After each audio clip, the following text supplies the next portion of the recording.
Yo, welcome to Change Mindset. I'm your host, AJ Smith. Let's get it. And I'm your host, Leon Keenan. The podcast is for everyday hustlers who said enough is enough. We're talking to comedians, content creators, bosses, risk takers who flipping the script and betting on themselves.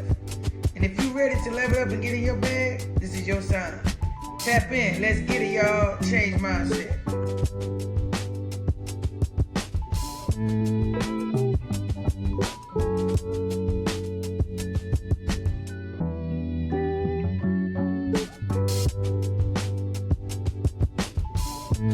Tell our audience about yourself. Where is Nadi Kam from? All right. I'm from New Jersey. Okay. Yeah. Okay, then what part of New Jersey? Well, I was born in Orange. Okay. But I was raised in Maplewood, South Orange, and then I moved to Weehawken. Okay. Yeah. Okay, so that's where the accent from. Yeah. So I've never been to New Jersey. My line brother, he's from East Orange, Okay. New Jersey. And I only been there once. That was for his baby shower. Other than that, Street. She said street. I don't know. There's a Mason Lodge on it. Well, my dad's from Eaton Place next to Oval Park, like right next to Orange Main Street. Okay. Were you because they done changed Jersey up so much, I couldn't even tell you what it looks like. Were you near a train station? Okay. Not too far. Not too far from Yeah, it? not too far. Like Brick Church? Yeah. Okay, yeah, I know exactly what you're Yeah, not too far. I remember the brick and stuff like that. So, but yeah, so what, how did you get from Jersey Jersey to here? Like, was it just a straight shot, or there was No stops along the cackalacky. way, or how did that happen? Well, that's a funny story. So, I moved down here in October 23. Okay. And to be honest, I moved down here to get sober. Okay. Oh, wow. Because I was doing a lot of stuff up north that was Right. really bad for my health. Right. So I was coming down here for my my little brother's graduation from the army. Like Mhm. they Okay. changed berets. Okay, then yeah. Yeah, beret change. And I was with my mom and my stepdad, and they kind of was like, "What's going on with you?" And they was like, "Well, you're not going back up north, So I had to change my environment. So I've been down here since October 23. I was detoxing and getting better, and I have been here ever since. Got you. Yeah. Got you. Okay, then so where do you resign in North Carolina? Because I thought she was from Charlotte, because I saw you in Charlotte. Right. You know what I'm saying? Well, when I first got down here, I was in Lexington. Okay. But then I met my boyfriend, and I moved in with him. So I'm in Greensboro right now, but we're moving now. So Okay, then so Greensboro's a nice little spot. It's not yeah, bad. but it's like a culture shock for you. You know what I'm saying? Coming from the big city to, sticks and a lot of greening. yeah. You got grass. Well, no, when I was up north, I lived in an apartment building, the sky, Right. the Yeah. skyline and everything. But no, it's definitely different, especially food down here is different. Yeah. Just you can't go anywhere without a car down here. Yeah. It's really hard to get around down here, and then the people are different too. I guess you guys are just more open and friendly, and then up Jersey and New York and stuff, we're very just only focused on work and getting places and doing things. Guys, people down here have families, really Right. young, they have houses. Yeah. I'm you guys really like to settle down now. I'm just Yeah, we had talked All the off. way. We had All the talked way. off cam, but my folks is from Trenton, New Jersey. Yeah. So being in that environment, I can tell it's different because rules that my country friends had, I have city rules, and I'm living in a city environment. I tell people all the time, only thing country about me is my birthplace, but I grew up in a city environment, household. yeah, I grew up on no southern food and none of that. My mama wasn't. She don't got the little wing on her arm. You're and she ain't about to neither. She a Jersey girl, so she Yeah. always going and stuff. So I understand what you say when you come down south, to get sober and all that, because that's what my parents did. You know what I'm saying? They didn't want us to grow up in that city environment. You know what I'm saying? Right. I guess. Well, since you're down here, what do you really think, a comparison? Because you did come as an adult, but what do you take from the good and the bad from where you're from and down here? Well, again, the good thing, more Okay, we just saying one thing about food. You guys have a lot of Southern food, which is It's heavy. heavy. Like I gained like 30 pounds Yeah, when it's I moved heavy. down here. It's heavy. I felt like really uncomfortable. Yeah, put it on you quick too. I know it'll put it on you quick. But you know, look, we got a saying though. You can be down south thick and be in shape. You know what I'm saying? Yeah. So you might be just down south thick. You know what I'm saying? And our border, you know what I'm saying? You in shape. In shape, yeah. Back home, they might be like, yo, you might need to lose 50 pounds. We like this, where? Yeah, right. Well, luckily it's all like even down now. But just the culture.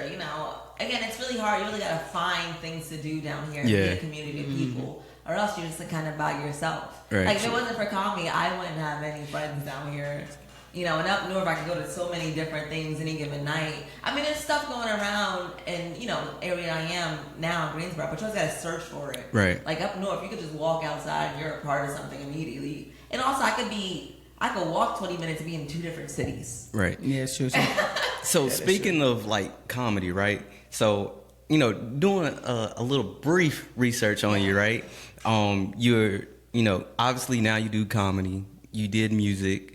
You was involved with arts as well, right? Yeah, I used to work for an opera company. Well, did you Google me or something? Yeah, you was part of arts, so and as well as you did, what else you did? Golfer. And golfer, Yeah. and you did like media. Yes, and I do media, yes. Yeah, you do media, I like film. record. Yeah, you do filming and stuff like that. So that's another cool thing. When I moved down here, so the person I work for my dad, actually, it's a company. I can say we kind of started together. Right. Okay. So he's really into like high school sports. Mm-hmm.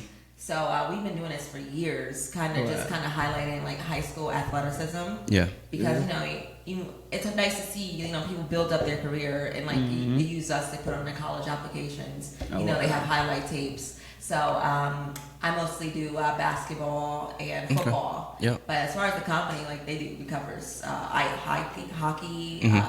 I don't know if we do tennis, but definitely hockey, baseball, lacrosse, things like that. Oh, wow. But it's always good because it's like my way of staying in touch with the youth and giving back. So usually I go to different schools and I film the games, and sometimes I announce unless there's like. I saw that as well. I saw that you do a little announcing as well. So, like, has being a creative always been there? Kind of like you saw, like, throughout your childhood and growing up. Have you always seen the glimpse of you being a creative, or you being in some type of creative arts or something? Well, I guess, honestly, when I was growing up, I've always wanted to do acting. So I used to go to I used to act like in New York, weekends and stuff. And then as I got older, my he's very strict. I didn't really see acting as something you could really very tangible because it's hard to break into. Yep. Yeah. So I was always good on camera, and I had a nice voice. So when I went to college, I decided to do broadcast journalism. Okay. So that's when I graduated. I got my major in broadcast journalism. From where?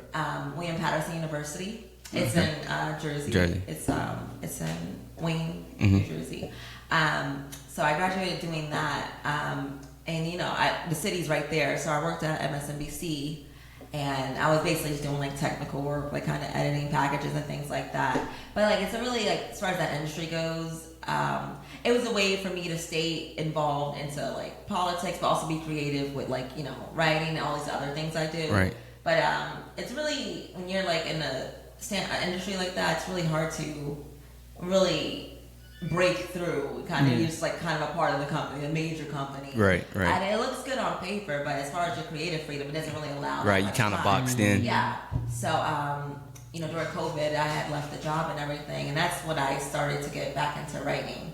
I also had this other job. I used to be what was I? I was in logistics for an entertainment industry warehouse. Okay, then. So basically, they set up stages and all the lights and things like that. So the warehouse you get the products from, that's where I worked at. Okay, then. But around that time, I started going to comedy clubs and the Cellar and everything.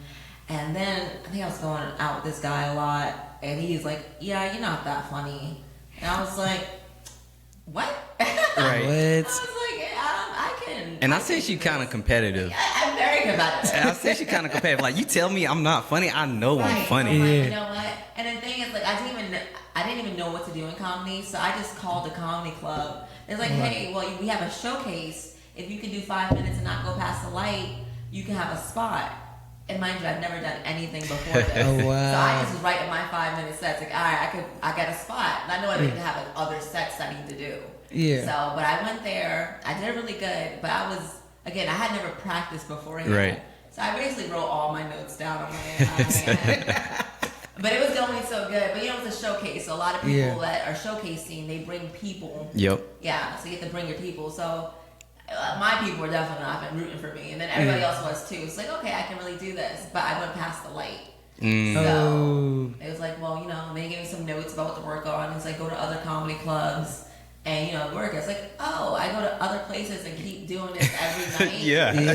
And then I started to meet other people and stuff like that. But then again, COVID happened, so I probably only went up like 5 times. Oh, wow. And then the world shut down. Right. So I didn't start back up again until I moved down here, and I was going through the whole, process of sobriety. And I was like, I need a creative outlet, so that's when I started to write again. Gotcha. I was making songs at first, and then I was like, all right, well, I gotta go buy recording stuff. I got bought a light, and then I was like, I need to find a producer. Like, this is a lot. And then I was like, oh yeah, jokes. I can go do jokes. Yeah.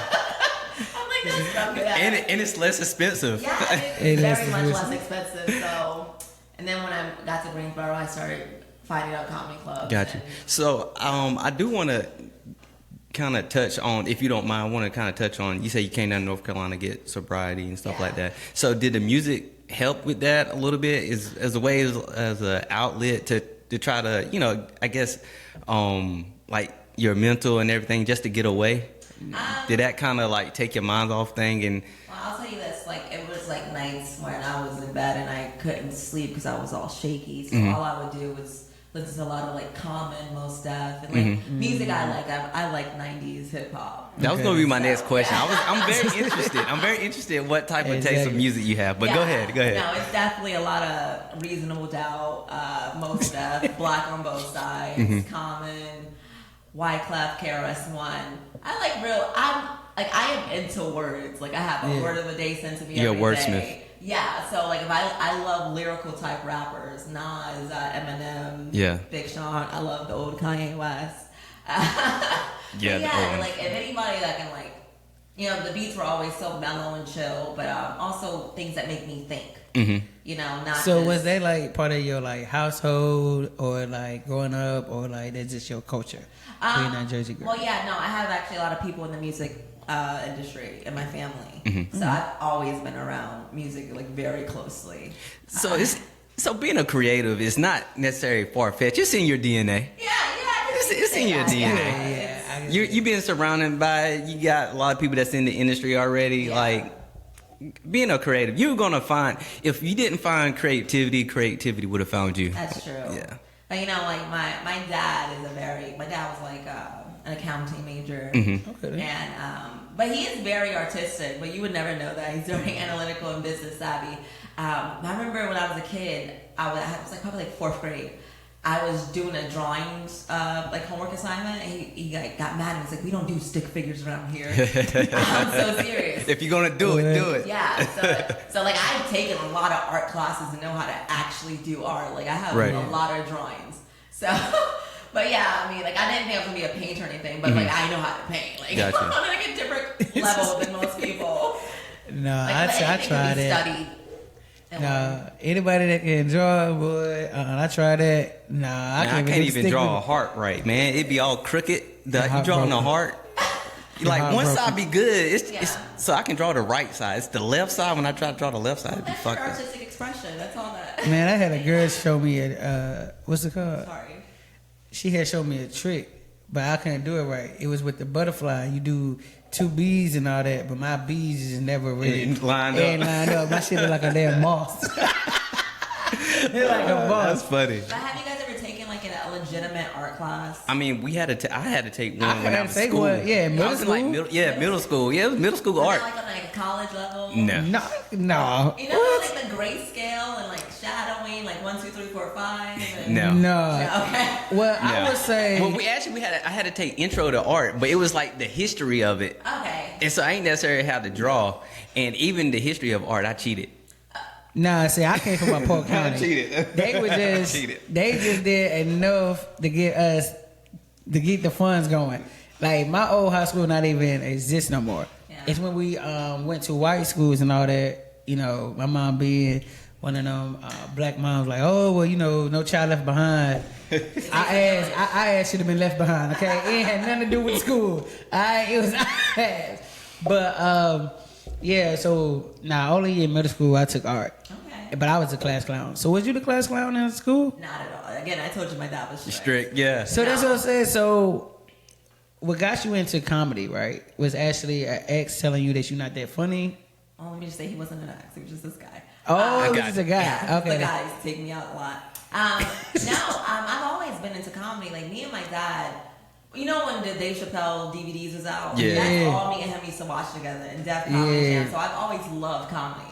But when it came to, like, education, we don't Didn't play. do that class kind of stuff. Not at all. What? Not at all. I was, like, the smartest kid in class, and then I'd get in trouble because I'm bored and nobody else is done with their work. Right. Okay. Yeah. I wasn't bad. I mean, I always had good grades.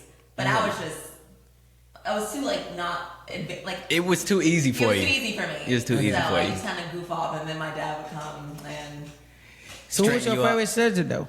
My favorite subject growing up was definitely science. Okay. Yeah.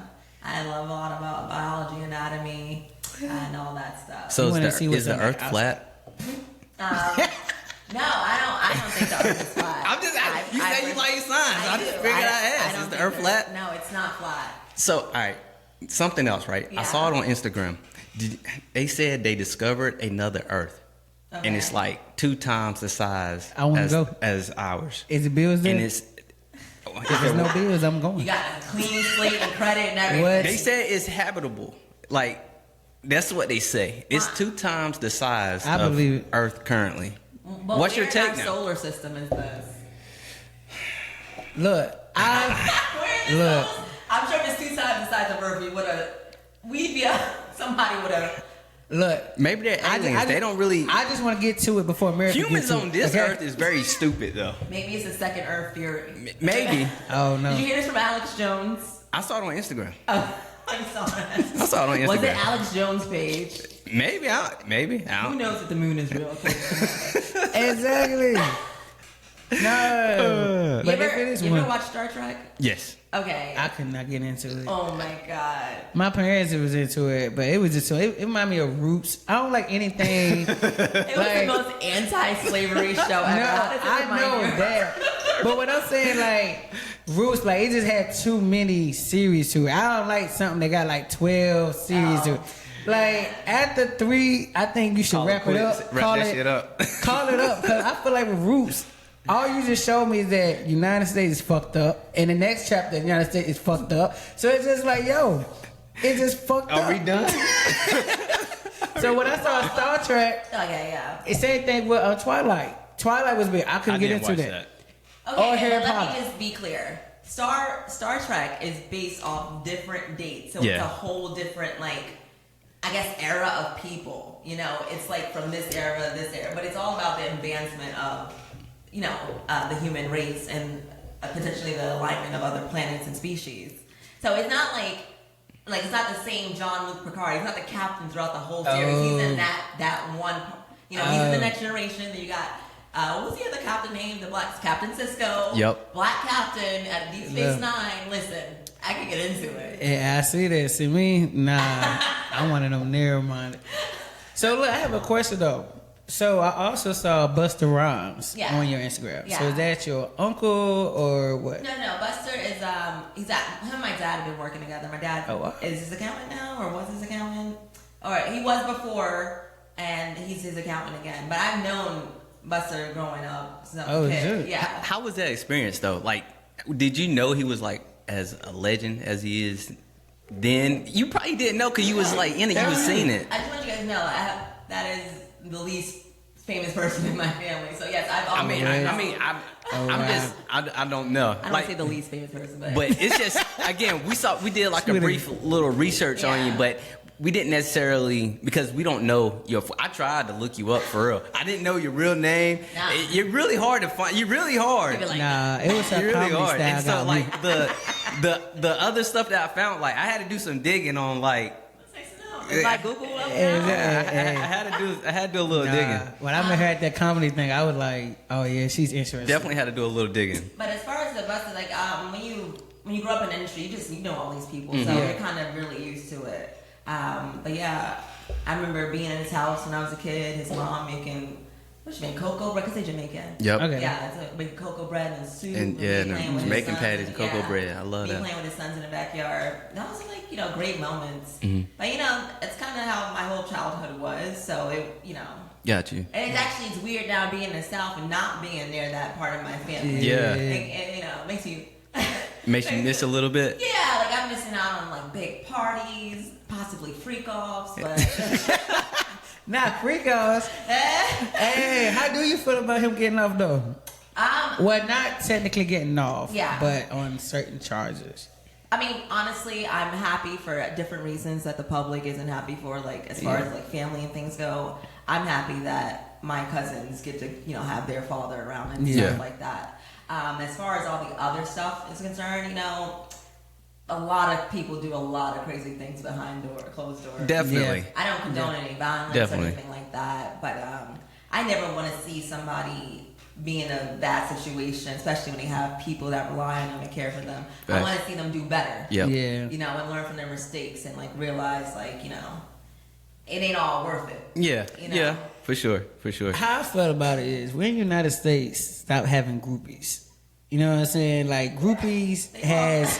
No, but I'm saying, but we don't use the word no more. So I just felt like, 10 years ago. Their whole thing now. Groupies are celebrities too now. Exactly. Yeah. So for me, it's... Just ask Kim Kardashian, right? Exactly, Whole right? career. So for me, when I saw the Puff Daddy thing, I was sad on all parts because he's immobile, you know what I'm saying, for our culture, you know what I'm saying? And also... also for the ladies and the gentlemen, you know what I'm saying? And I just felt like, at the end of the day, me not even being in the industry, I knew about Diddy parties. So for me, I felt like it got to be some accountability. I just felt like Diddy parties. If you needed some money, you could have just asked me. Cause that's what I felt like. All this was about some money. Who though? The people that went there. The accountability of the people that went there. Yeah. Like, because this is all wrong. Why? Exactly. And for me, wrong is wrong, right is right. I liked the fact that it wasn't no kids involved. You know what I'm saying? Despite at least, that been known. You know what I'm saying? It's not like it's Epstein Island. Right. Exactly. You know what I'm saying? Allegedly. You know what I'm saying? All adults attending parties, do whatever they wanted. Exactly. So for me, that's when I had like a different heart. I would be like, come on, I'm 30 years old and I'm crying out. What happened at the freak off? My 30 ass went to the goddamn freak off. Right. Like you had an invite. You'd be there trying to get involved. Yeah. So.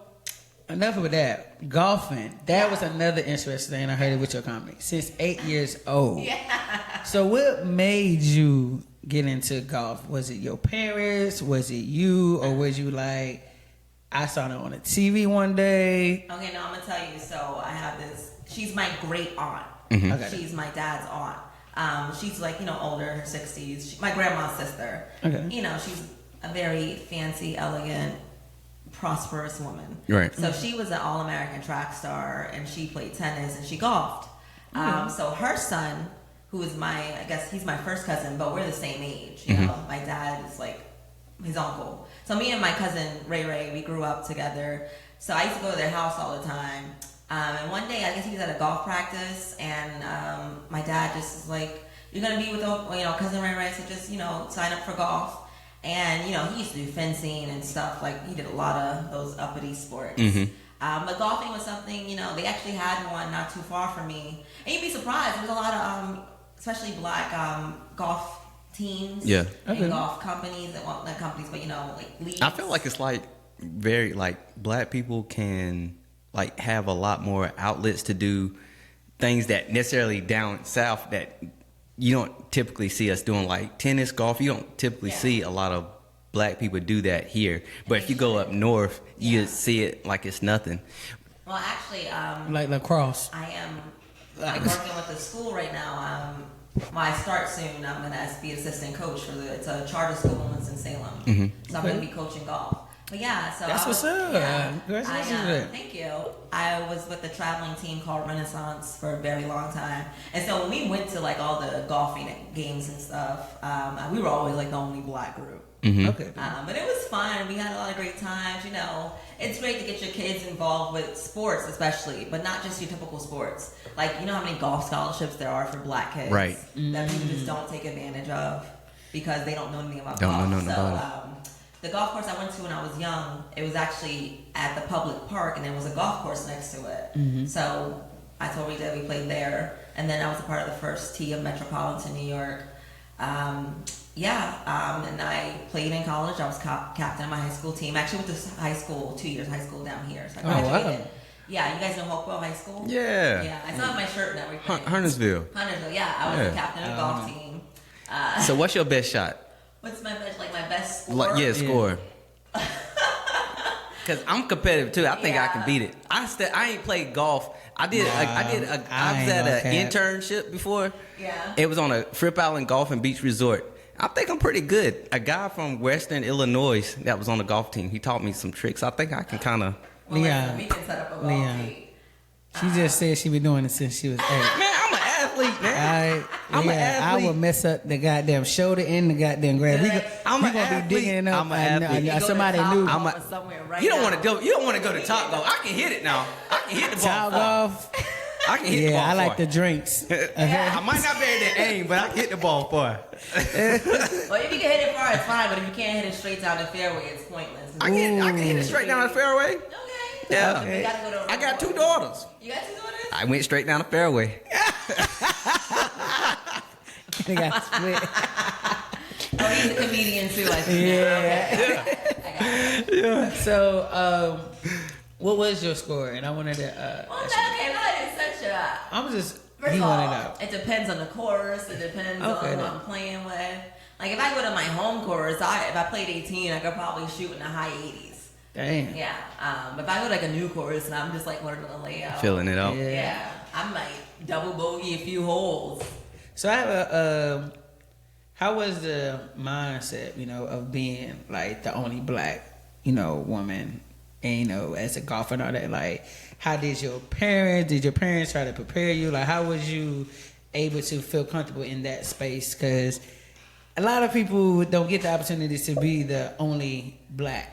Well, you know what I'm saying? Yeah. Well, like I said, you remember when I was in the golf club where I was at and up north, it was all black people. Gotcha. Yeah. So it was black and Spanish. So I'm used to being around black people. It's not until we went to other tournaments that we were the black. So and on my golf team in North Carolina, when I was at Huntersville, it was mostly black girls. Oh wow, that's interesting. So yeah. Especially at Huntersville. Yeah. It was only 4 of us on the team. Okay.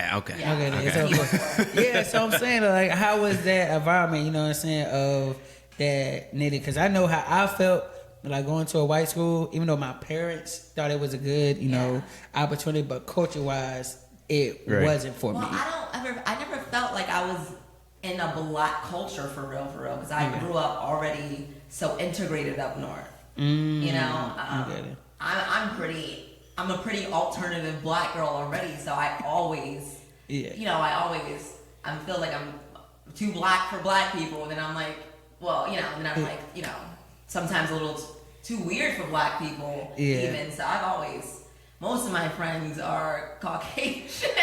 Right. So, and then we're always not even just Caucasian, we're always just the alt kind of kids, like the emo kids, the scene kids. I was actually I'm used to that.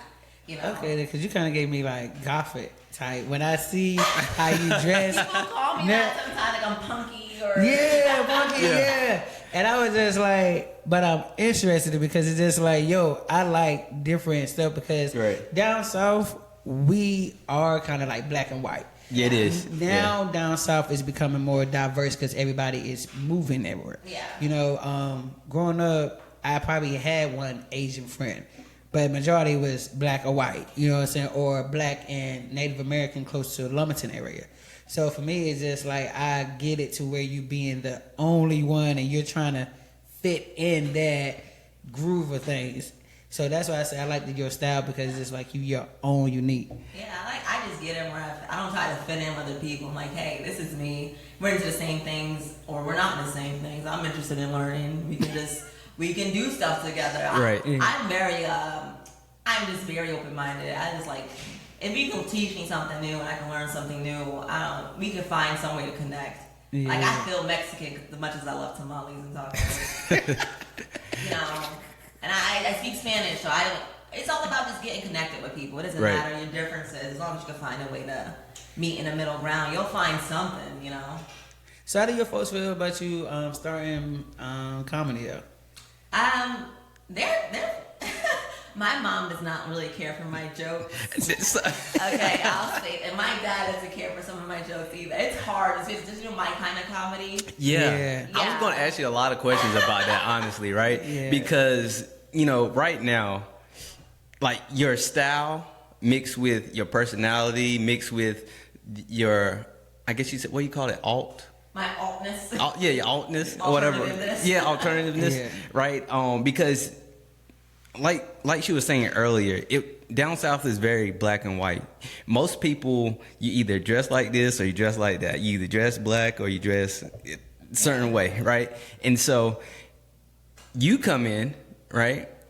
You're clearly black, but you got a little spin to your dress, right? You kind of dress punk rockish or whatever you want to call it. And then your comedy is a bit vulgar too. Yeah. And it's a little dark. It is very dark. But I was thinking about that clean comedy she tried to do at the end. That was hilarious. I thought it was funny. I thought it was hilarious. No folks was in shock. But it was hilarious to me. Yeah, okay. I've never been there before. Me either. Had I known it was mature, older, white Republicans, I would have steered away from the abortion jokes. I'm like, that was the set I had in my head already. But hey, man, you gotta go with it. You gotta go with it. Yeah, it is really hard, especially when it's like a crowd like that. But other than that, whenever I'm like, if I do a black room, I'd be like, oh man, I don't think they're gonna dig what I say. But usually they do. Yeah. I'm like, I feel like more white people get this darker type of humor versus more black people. But no, it really, it's about being, relatable somehow. Yeah. I'm just saying it, but we were all thinking it. Yeah. Yeah. Right. I'm telling you ain't think about that. Exactly. And I put a little spin. I think people are more so like, shocked that you said it. Yeah, they're more shocked at what comes out of my mouth. But it's still like, if you think about it, it's relatable. You can, And honestly, right, I feel like it's probably a shock for most audiences too, hearing it being said from you. Yeah. Because most of the times, stuff like that and dark humor is being said from a white comedian. Yeah.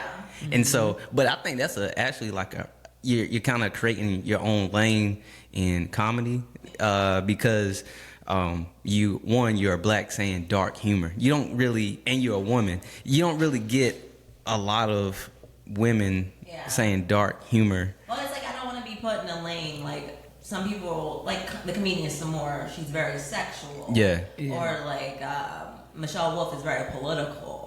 It's like I'm very well versed on many things, right? And I can only speak to my experiences, and this is the experiences I have. So right. I'm just gonna share it, and if it's if it's funny, it's gonna land. It's gonna stretch across the whole plane. Yeah. So as long as I'm just not afraid to say I'm just talking about me throughout all my humor. Right. Can't nobody tell me who I am or what I'm supposed to say. Like, this is me. This is what I said. This is what happened. And it's authentic. It's authentic. And how long have you been doing comedy though? Oh, so like I said, before COVID started, I went up about 5 times. Mm-hmm. And then since I moved down here, I guess it's been a little over a year. Okay then. Yeah, a little over a year. So you actually hit the ground running, low key, honestly. Yeah. Like from doing the cold calls, like, hey, how can I do this? To doing showcases to when you come, because I've seen like you've been on a couple of shows down here, right? And so like you kind of starting to get some steam behind you. I'm trying. It's really hard to build up a following, especially my old Instagram got hacked, so I had to make a new one. So I just had to go up to everybody I've been meeting down here. Okay. So it's hard to like build a following in a community. But that's why I gotta be out places. I can't just stay in the Greensboro, Winston area. Yeah. Like I gotta drive to Raleigh, if it's an hour and a half, I'll do that. I gotta drive to Charlotte, if it's an hour and a half, I'll do that. But that's how you get the traction going. Yep. So, you know, as long as I'm putting myself out there and being seen, I will be able to get, you know, more notoriety like that, right, and be able to be put on shows, you know, because I'm only hitting that small market. It's hard. It's tough. Yeah. So I got a question about that, right? Yeah. So obviously, down south versus up north, they move different as far as the hustle. Yes. Right, and I know you can tell the difference, not even just with ordinary people, but with comics or just with business, like how they go about trying to get themselves seen. Yeah. Versus, well, I'm out here doing the work. Like, you can't just, if you've been here for 3 years and you're still in this same spot, something's not working. Right. I mean, you shouldn't be in the same spot. It's like a hamster wheel. Like, Yeah, so how is the grind though? Because I lived in Chicago and for 5 years, and that actually gave me the experience of down south. We kind of just sleep on it, like, okay, wait the next day. But how is your experience coming from Jersey and you just like, nah, I got that Jersey hustle behind me, and because it's very easy to fall into the southern trap and get laid back and like, and just wait for the weekend. You know, we wait for the weekend. I don't know. I mean, for me, right now my grind is money, buying a house, and then doing comedy. Yep. So there really is no stopping. Like, I work Thursday through Sunday, and then I'm doing any job I could do Monday, Tuesday, Wednesday, and that's when I'm doing my comedy. Like, if I have those days to do that, I'm gonna keep doing that. If I could. I mean, the only thing about the South, everything's so fucking far. Yeah. So it's like, if I'm in Charlotte, I gotta commit to Charlotte for the day. Yeah. But it's all just, you know, North, I can hit like 5 mics in one night. You know. Yeah. Down here, you got one.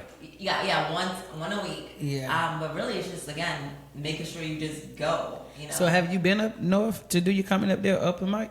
Yeah. What was I there? November.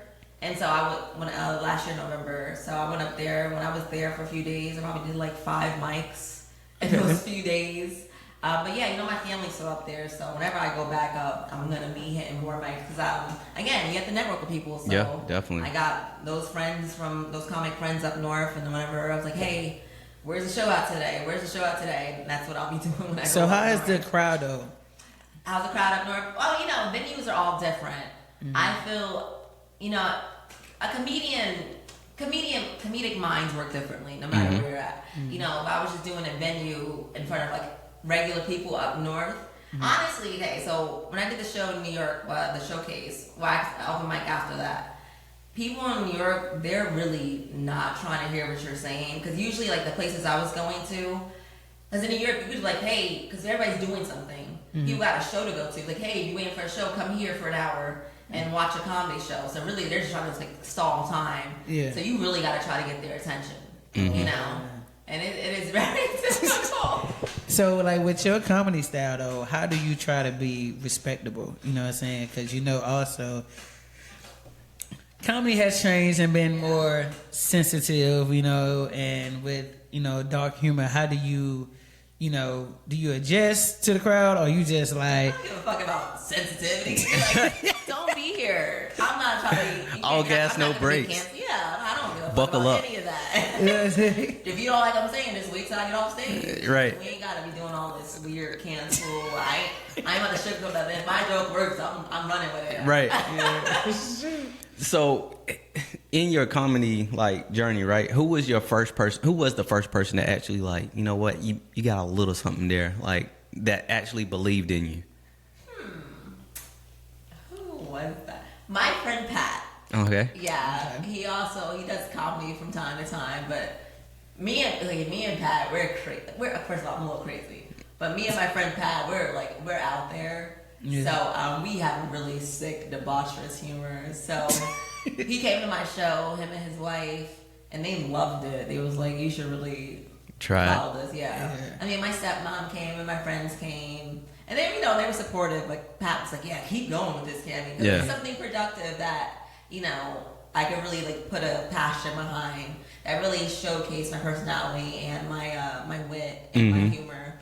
So he was kind of the first person that was really, like, you know, all for it. So much so that he started to do comedy. We just start talking to each other about like jokes and things like that. 'Cause we have crazy stories. Mm-hmm. So Yeah. with doing the comedy, right? Did you have to like before you? I'm pretty sure you was always talkative, extroverted, right? Yeah. So for some people, you know, I'm an extrovert myself, but I can be a shell of myself at times, right? And so before I got on stage, like honestly, we was talking before you came. I actually don't like the way I sound on a microphone, Yeah. right?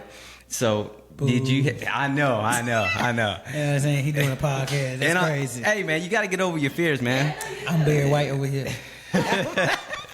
So, like, did you have to like overcome any fears or any insecurities about yourself before like stepping on that stage, or you was like, you know what, this is who I am. You're gonna have to accept me for who I am. This is all of Nadi. Well, you did used to go by Cam at first, Yeah. but this is all Nadi Cam. I guess something I was really insecure about was my voice, because I sound so not. I don't want to say I sound so white. I was only Proper? Yeah, I sound so proper. And Yeah. people, they just kind of misplaced me because of that. But I really can't change the way I talk at this point. Right, yeah. Or, you know, I don't know. I like my accents. And some people, you know, think it's really not like pronounced. I'm just like, I don't know. No, the way they say fruit is different. Fruit? Yeah. Fruit? I never heard that one before. The way we say that sounds different. Just then, though, before, like when you said before, that was definitely Yeah. that was definitely up north. But nah, it's cool though. Like my I have some family members that stay up north. Like my aunt, she was in Connecticut, so and I probably said that the way most people don't say it, but it's okay. Yeah, but it is what it is. I grew up saying it that way, so I'm probably gonna say it until I. So you ever get away had from it. like stage fright when you first did it? Like, was you nervous when you first did that 5 minutes? That first 5 minutes, yeah, I thought I was gonna forget everything. That's why I wrote it on my hand. What? Yeah, I was like, I felt like I was gonna throw up the first time. So did you get that chuckle and you was just like, that's all I needed? Yeah, really. When you That's get all I that need. laugh, it makes it so much easier. Like, okay. Yeah. But yeah, like, you know, once you get that, you know, 'cause, you know, when you walk on a stage, you're not getting a response. You have to do the initiation. Is it? So it's very nerve wracking, and then you have to like, you're just waiting to make sure something lands. So we went to the O, so you do go to the O, right? Yeah, I was there last night. How is the community in Greensboro comedy versus Charlotte? Okay, well, I'm not in Charlotte that often, but from my time being in Charlotte, it's been a great community. Honestly, people are very welcoming. They always want to, and I will say, for me, it's a lot of dudes, because, you know, Yeah. so they always, you know, they're very eger to help and put me on stuff, which I appreciate. Listen, I'll do it. I'll be there. I'll be there. Don't worry. But I know a few females, Teresa, Kaya. They're really great. You know, they're always welcoming, and they always have stuff. They don't hesitate. It's like if they need somebody and you say you want to be on it, they'll let you be on it. So But- do Greensboro have a big open mic like how Charlotte do? No, definitely not like that. As far as Greensboro, it's really only two places to go, and that's the Idiot Box, and that is the O.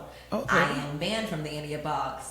So What? How No, did what you happened get, there? Can you talk about how did you get banned? I Like don't I've know. never been there, but Well, Wow. let me just say, as far as like vibes go, that, and I don't be shit talking because they're gonna look at if they see it, they're like, yo, she just shit talking. we're not that big yet. Okay, Exactly. We will be. Hey, We will be. We will be. Well, let me just say, Jenny's a twat. Okay, let me just say that. Yo, that jersey came out. Okay. Let me just say, I was in the wrong. I did sneak in a beer, and then my boyfriend knocked the beer over, and then she banned me, but didn't tell me I got banned. Okay, first of all, let me tell you what That's somebody some else told bullshit, me. though. Somebody else told me, yeah, she banned you that night, and you were wilding out. I'm like, I don't remember that at all. You remember that? I don't remember that at all. That does not sound like me. So wait a minute. Did you have a little too many to drink, or that was the last bottle, and y'all just like, oh, babe, It was a beer. we gotta go to the store. I was already coming It was a in. beer. I was already a little wavy. That was What you gonna say? You was gonna say something? Go ahead. It's his fault. I'm banned. Oh yeah, blame him. See, it's the men. We always get blamed. Of course, I gotta get blamed. We always get blamed. Why it's always us? I blame men too. Like my lawyer, he's a man. If I don't win the case, you're getting blamed. Hold on, AJ. You halfway. You got to be on our side. You a stud. You got to halfway. Yeah, but I had to remind my wife. Just like I got to remind you, I'm not in fault, so I don't know who's picking this up. See. But yeah, he knocked. Men gonna lose either way, man. You gonna take these L's. It was the end of the show, but before I was even coming there, and again, this is the time I was still getting sober, so all I did was drink because I was just trying to not do anything else. Okay. So I was drinking a little too much earlier moving down here. And shout out to your sober leads though too. Yeah, for sure. Yeah, for real. For sure. Shout out to that. Exactly. Shout out to that. For real. Shout out to that. For real. But that place. At the time, again, I didn't know any clubs down here, so that was the only one somebody told me about. And you was lit. So yeah, but I was like gonna be there. I'll be there every Thursday working on jokes. Yeah. But then so after the whole beer thing, I came back the next week because I didn't know I was banned. Yeah. And I came in, but my mom and my stepdad were coming to see me. Oh. And she was like, "You're not allowed in here." Oh, she like, a hoe. You are banned. And I was like, "Oh shit!" So I had to get in the car and I had to find another comedy club. My stepmom and my mom and my stepdad were in the way. Yeah. So then I found another club about 20 minutes away called Brewers Kettle. Okay then. And then that night I did really good, and my parents saw me. But yeah, there's also one in Curtisville called Brewers Kettle. But the Greensboro mics, like the O is great. You know Stephanie. Yeah. She was like you say it, Stephanie. Right. She hosts most of the time. So she lets us comedians rotate. Like that's a great vibe, Yeah. Small crowd or big crowd, we rocking out, Exactly. And it's all you get a lot of feedback and crowd interaction, so you get to think quickly on your feet. But yeah, it's a good atmosphere space, and whereas like at the Idiot Box, you're all like in a tight corner, but they have like a stage, it's good for like lighting and your camera and stuff like that. But as far as like being there, it's not really a good vibe. And Jenny, the owner, this white woman is very clicky with her. I believe it. Her people and her two black guys she likes. I believe it. Yeah, I believe it. Welcome to the South. But a venue is a venue. I'm not trying to tell anybody don't go there. Right. No, I'm gonna definitely check it out. I mean, I do comedy as well, so. Yeah. So how do you deal with hecklers though? Because I also saw that you went to a heckler night. Yes. So how was that? Okay, again, I'm not in the Charlotte area that much, so they didn't know me. I feel like the heckle thing, because it was mostly comedians there. Yeah. So they're heckling the comedians that they know. Right. Yeah. But it was actually really fun to kind of just like go up and say something mid set. Again, I was nervous. I've never been there before, so I thought I was going to get like chewed up and roasted. But you know me, I'm just coming in as a little alt black girl. They really didn't say anything too bad to me. But I was able to get through my set. You had already won them over a little bit because of how you dress. Yeah, they're like, okay, she's not gonna be too bad. No, they probably like this. My jokes seal the deal, okay? I'm just joking. Yeah, exactly. They're like, Ken, we know Ken. She used to come to our house. Bye. Yeah, that's Sally's best friend. Yeah, her daddy that Carol, he do all our numbers. Good family. But no, it was really fun. Like I said, the mics Kaya do, they're always well attended, and like all the comedians like really know each other. I know a few people because again, some of the Charlotte people come to Greensboro, so I've seen some comedians and they said some stuff, but it wasn't as bad as like with other people, which I don't know if they were really paying attention to my jokes that much because when I watch the video back, I don't hear that many laughs. It always seems like when you're up there and you're recording, you don't hear anything. Yeah. So you're like, am I bombing? Exactly. And then you play it back, like, okay, there was a lot here and there. Definitely wasn't like my usual reaction, but I don't know if they were just distracted or anything, or just because I was new and they didn't really want to. Well, I also like about your comedy, dude, that you also talk about stuff that, like you said, we are thinking of it. Yeah. And I saw when you were talking about golf and you saying that how you been swinging white balls forever. And I just gonna put it out there. How is it interracial dating? You know what I'm saying, compared to up north and down south? Interracial dating up north and down south? Yeah. Okay. It is so strange dating a white Southerner. Wow, what's the difference? I mean, what? They might have their flags, they might got their boots, not Timberlands. Shit kickers for sure. I don't really care about the style. It's just more like, I guess, mentality. Mm-hmm. You know, people up north are just so much more on things, you know. I don't, because I feel bad. It feels like I'm going to be talking shit or something. No. He's very, very laid back, you know, lighthearted and easy going, which is a nice change of pace. Yeah. Well, you know, I heard that, you know, up north people like down south. That is true. It actually is the best relationships. That yin and You know yang. what I'm saying? Because I know I'm slow. I got robbed every big city I done been to. My wife, none. Yeah, every time I leave North Carolina. You get robbed? I know. That's crazy. I know I didn't have that city mentality on the silver. Yeah, like we're always like on alert and stuff. So that's what I was wanting to know, like, how is it, you know, dating, you know, outside of your race? You know, how was it for your parents? How was it for, you know, coming out? Because I know down south is different, you know what I'm saying? Yeah. And we are behind. Because I know a lot of people don't like the LGBT plus community. But I know from way back, interracial is right there with it. You know what I'm saying? It's definitely hated. You know, I can get invited faster to the cookout being gay than I can coming home with Peter and say, hey, I'm straight.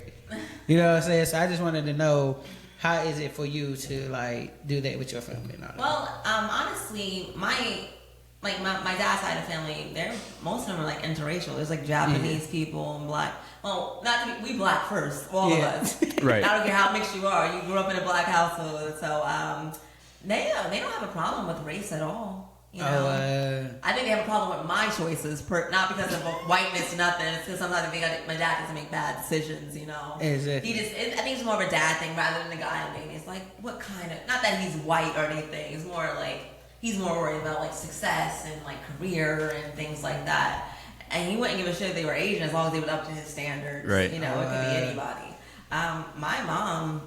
My stepdad is low key racist, so I will throw that out. Yes, he had a lot to say when I was dating my boyfriend Tim, who was a Caucasian. This is a Caucasian.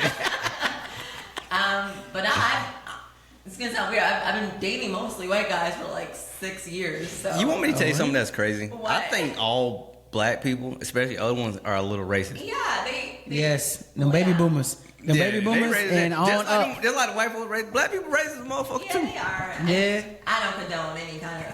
You know, I'm also bisexual. I never brought home a girl. Yeah, I saw that you kissed a girl at fourth grade. Yeah, in 4th grade. Yeah, I was gonna ask you that next year. A lot of girls. I was gonna say, how was that? Well, you bringing a lot. Yeah. I never actually dated one seriously. I've been on a few dates with them, and you know, I never like. You just you want to stay too long. No, you just bypassing. No, it's a whole like role thing with girls. Yeah. Yeah, and I'm like, hold up, I'm dominant in some senses, but like, I'm really a princess. What? Somebody gotta take out the trash sometimes. You gotta help me, Shaw. It's cold too. It's more like, rock, paper, scissors in this goddamn car. Girls are so hard to like really gauge as far as like what because they don't let it. Because I know how we know. We don't really let it be known. Yeah. We kind of assume like. Yeah. I like, okay, does she want me to kiss her? Like, I can't like. It's like that 24/7, ain't it? Yeah. I'm listening to. I'm like, so y'all been knowing this shit, huh? Yeah. You let it be known. I'll act, but as far as like, I don't like to confuse. They like, okay, so what are we doing? And like, you know, and like, I don't know whether to like, be a submissive person or a dominant person. Like, it's hard to tell because I never been with a stud or anything who would be like a clearly more like dominant one. But as far as like personality, I'm dominant. You know. Oh, so you like this? Don't let these weed and nails fool you and all that. You know what I'm saying? I'm Debo for real. Exactly. And sometimes it's nice to like date a guy because they kind of put you in your place. Like I'll be strong and shit. It's like, well, I can't beat him. That's funny. And that's what I was asking also about the interracial, because I know you said like different styles and living and all that. And as I said, when you dating an interracial, well, I could say a white man down here, you know, we got farms, we got wildlife and all that. So have you been in there, you know, introducing into that That's one thing I like about down the south. Yeah. You know what I'm saying? Because it's like hunting and all that. I was like this. It's so hard to find some black friends. Well, I can go. I ain't we can go hunt, AJ. Oh, y'all heard that? That up north too, so you can always find like For those real? people. Oh, yeah. My friends hunt deers up north. Oh, I thought y'all was just city. No, New Jersey has a lot of area too, like like where the suburbs are. Oh, so, okay. and then different parts of you go more western is where the mountains and stuff are. Okay. Okay, I'll have to check that out because I do like deer hunting, but I've never did any. I ain't been that much out of North Carolina. I've been like Florida, South Carolina. I ain't, the South. Yeah, I've been to the South, Yeah. But I haven't been up north. I honestly didn't know you could. Do that stuff. Up there like that. I got a question. Wait, so my friend Pat, I was telling you about, he was probably the first person to ever take me to do some real white people shit. Like, How was it? It was great. Like, I love being outdoors. I just never really experienced that when I was a kid. Mm-hmm. So he Exactly. took me hiking. We went boating. We slept outside. You We did- saw a bear. We saw a bear. That country starting to wear off on you. We filtered water to use it for food to make Yeah. that astronaut food. Uh-huh. It's crazy. I love doing things with him. But you can go like the parks of Townie, Pennsylvania, and like sleep and go stay up till 5 a.m. seeing the groundhog. And You ever dip though? hell no. Hey, I did that. Going to our white school, boy, that shit fucked me up, boy. Yeah, That you shit get was dizzy. worse than goddamn cigarettes, boy. That shit had me dizzy for a whole damn day, boy. I bet. What? I was just, But did your mouth burn though? man, I can't remember. I just know I was just dizzy. That was just too much tobacco in one hit. One hit. No, it's like what is that? You know that drink Celsius, the energy drink? Yeah. Yeah. I had that for the first time like a month ago. And Oh, I thought wow. I was on cocaine. I'm like, shit, I'm hot. I didn't know what was wrong with me. I swear to God, I was at work too. I'm getting up, walking around like I gotta burn this energy off. I'm thinking it's a smoothie I sell. I'm like, oh, shit really give you energy, but it was a Celsius. Celsius. Oh, yeah. I was out. You're wired. Yes. So like getting back to like, I know earlier you was talking about being successful and like whatever endeavors you was doing, right? That's what your dad wants, right? Yeah. So what did you have to sacrifice in order to pursue this dream of being a comedian? Like, I know like right now you're, I don't know what the job is that you're about to go do. You don't have to, I don't want to Oh, you that's say what it. I'm doing in Roanoke? Yeah. Yeah. Oh, I do sales. Gotcha. Okay. Yeah, I do that Thursday through Sunday, but I'm gonna be out of town, so I'm just gonna work about 10 days. Gotcha. I wasn't trying to put your business out there. Yeah. I do sales, and I'm really good at it. Because you're a talker. Yeah. Yeah. But yeah. So what have you like? Have you felt like you had to give up a little bit of your, I guess you can say, the traditional sense of success to try to pursue comedy? No, because like I said, as being somebody, I always have ways to make money. Right. So I never felt like I had to give up anything as far as like work and stuff goes. The only thing I feel like I give up is probably like spending more time at home and hanging out with my boyfriend's kid. Right. But I for sure would rather be pursuing comedy. So it's not really a sacrifice. It's Right, more yeah. like I got my priorities. This is what I'm doing for now until Yeah. this pop off for me. But no, I honestly, I just find ways to have, the jobs I do make money for me so I can pursue comedy even further. So. So how's your writing style? Like, do you write every day or? Well, before when I didn't have when I moved down here, like I wasn't working for probably a good 8 months, really, if not. So I was just writing every day. So every day I would write. But now that I'm a little more busy, I try to write probably once a week. But then again, I had all that stuff I wrote from before. I just go back and I perfect all of those, add some new jokes in, twist them around. I can make a whole new set out of it. And then every day, if I have a good thought, I have a whole folder on my phone just full of jokes, not just one-liners or just situations. And then I'll probably go home and just write about it, smoke one hit of my weed, and then get that thought going. So it's not every day there's something being thought of, you know. As far as sitting down and writing, I probably do that on my days off, So you know how comedians say they study the greats or they study other comedians or whatever. Who do you actually look at to actually make your style better or to like learn from, I guess you can say? Because I feel like learning or studying is really just you watching film and you watch them like, okay, I see how they did that and whatever the case may be. So who are you watching right now to like, okay, I can pick some techniques from them or take some techniques from the other person? I try not to like watch too much comedy because I don't want to be influenced by jokes. Well, not necessarily the new one, like like the older ones that's already did it. You can pretty much already tell what jokes were theirs. I guess like the only people I look at, I like Louis C.K. And I like Dave Chappelle, Sarah Silverman.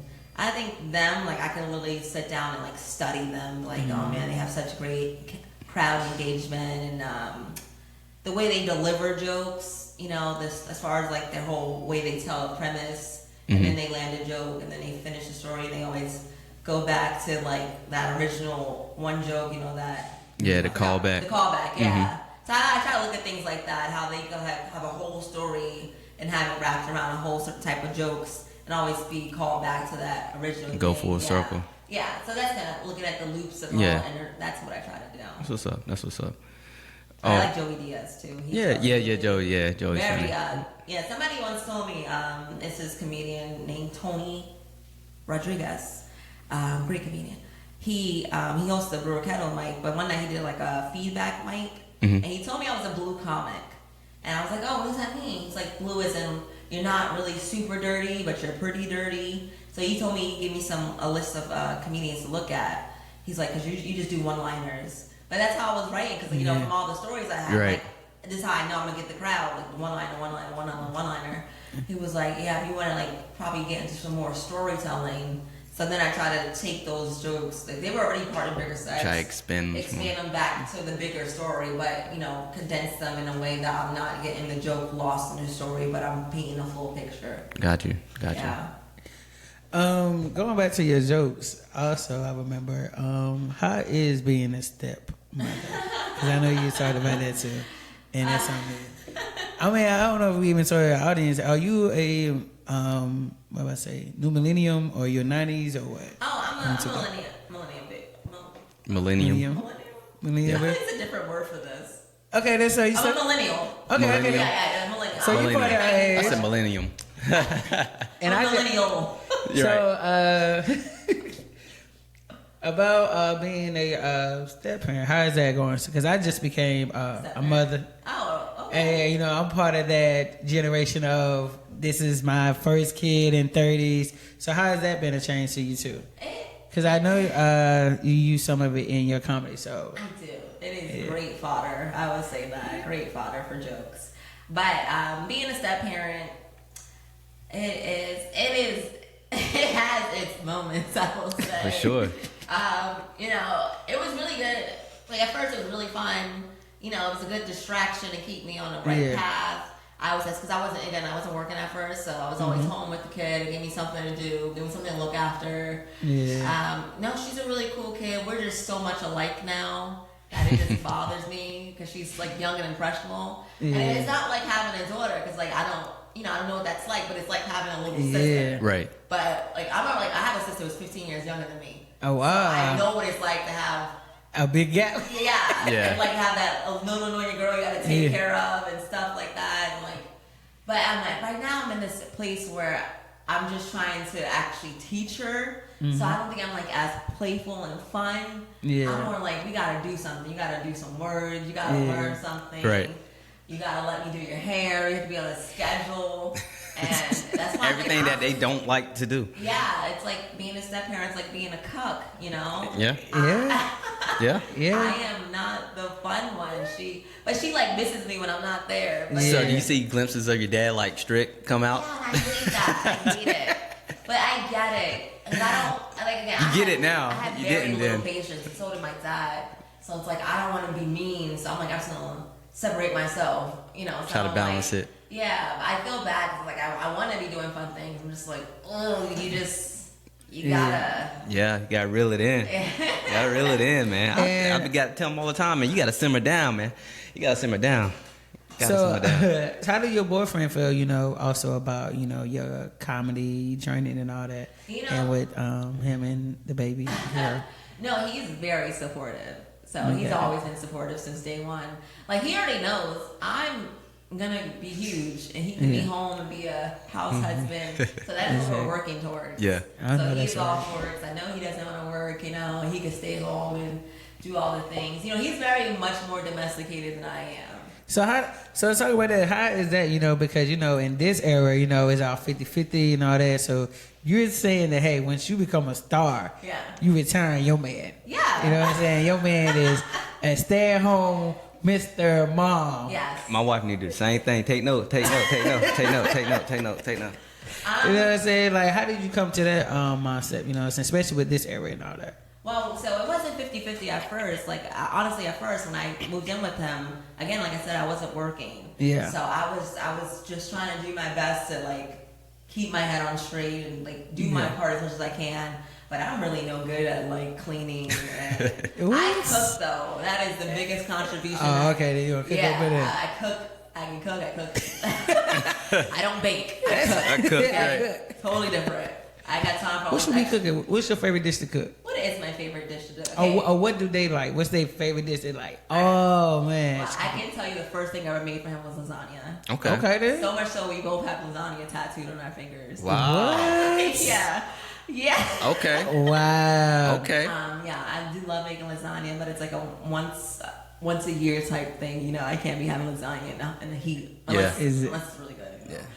But what do I really make? I go through these phases of making things. The kid loves spaghetti. So I'm doing spaghetti and meatballs, turkey meatballs, just, browning them on the stove. Mm-hmm. I make a lot of, I make chicken parm. Mm-hmm. So they're very picky. Like, they don't like onions, they don't like mushrooms. Oh, so man. I'm trying to sneak them in somehow. Yeah. Dang, so I think you gonna eat this? Yeah.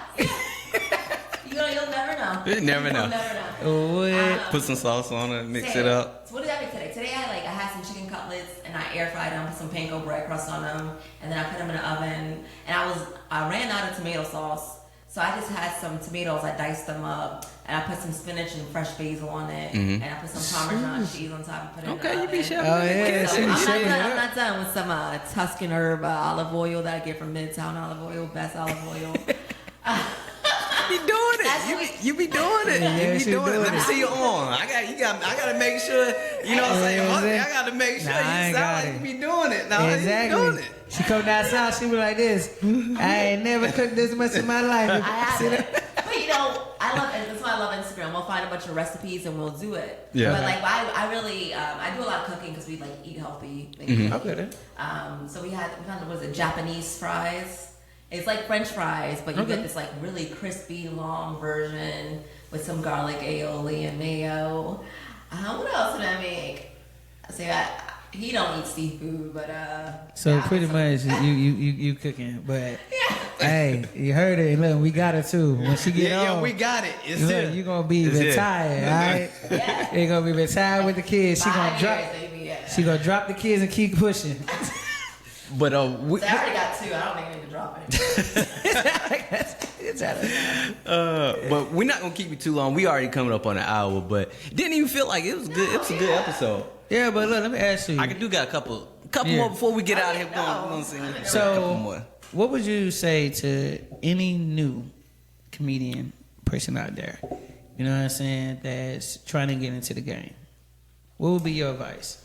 My advice would be to make sure you're writing every day in a voice that's you, and your own authentic self.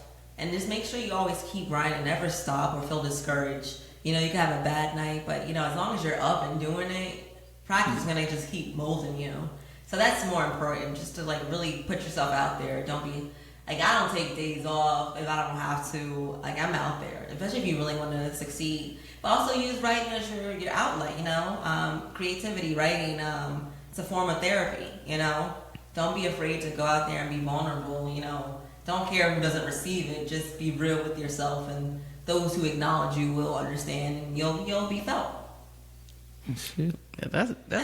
Yeah, no, I like that. So the question I have, right? let's see what I want to say. Looking back, right? Looking back, what version of you, would surprise your childhood self? In good way or bad way? A good way. Good way. We're speaking all positive. We're speaking all positive. Like, would your childhood self picture you doing comedy today? I don't know if she would picture that. I think when I was a kid, I really thought I'd be that. I knew I'd be on stage being seen. I know that for sure. Right. I have that type of personality. I guess she'd be more surprised with where I ended up. Mm-hmm. And probably, just more like where I am in life. When people always ask, like, where do you see yourself in 5 years? Like, that's so broad, Yeah, it is. But I think she'd be happy that I am a phenomenal writer. I'm out on stage. I'm doing something I love, and I'm being real and true. Mm-hmm. So I think she'd be more surprised with how real and vulnerable I can be and authentic, and how much perspective I have in life now. Yeah. So that's it. And what was your change mindset to get here? To get here? Yeah, to where you are now. I guess my mindset, just be more open and try to be vulnerable, because I have a big problem with that. Just leaning on people you can trust, and really trying to actually build friendship. Because up north we're like very all about ourselves, but it really does take a community. So my mindset is like, you lean on others and let others lean on you. Be as giving as you are taking. Yeah, got you. So with that, being kind of not necessarily secluding yourself, but being conscious of who you open up to, what is something that you wish people that come in contact with you, or people that haven't came in contact with you yet, what is something that you wish they knew about you or understood about you better? I would say I wish people would know that just because you see something doesn't mean you have a full story. Mm-hmm. Don't be so quick to dismiss something because of how they look or what you heard. Because people are so surprised. I'm like, no, I don't really eat fast food. I don't do none of that. I stay at home and cook. So right. I was telling my trainer that. She's like, oh, I didn't know you were so healthy. I'm like, I'm out here trying to garden, dude. Yeah. She's like, I never would expect that, because she thinks I'm just all abortion jokes. I'm like, no, there's a lot more to me than just, those things. No, I'm just a well-rounded human being. We can talk and shop about anything. Don't think that I'm, or you're too out here and I'm too out there. I'm everywhere. Right. I'm any and everywhere. So what's coming up for you this year? What you got in store? Well, this month coming up, yeah. Well, I don't have anything for July because I'll be out of town. I'll be back to the end. But I will say this. Where is it? Where is this picture at? August 15th, 8 p.m. I will be at the Palace Restaurant and Lounge, and that is 200 Graces Way, Columbia, South Carolina. It's gonna be me, comedian Pudgy. Okay, there. You know Pudgy? Yeah. No. Oh, you know Pudgy? Yeah. Sorry, Pudgy. He's my man. Whenever I go to I've been to South Carolina, and I didn't know anybody, so I asked Stephanie, any comedians out here, and he met up with me, took me somewhere, stayed with me, make sure I got home safe. He didn't even get to go up. They would let me go up, so I was happy. Oh, wow. But my boy Sauce Got Jokes. Yeah. I know you. He's in the Charlotte area. I met him a few times. But we stay connected. He said he needed somebody to do a show in one more spot. I was like, yeah, I'll do it.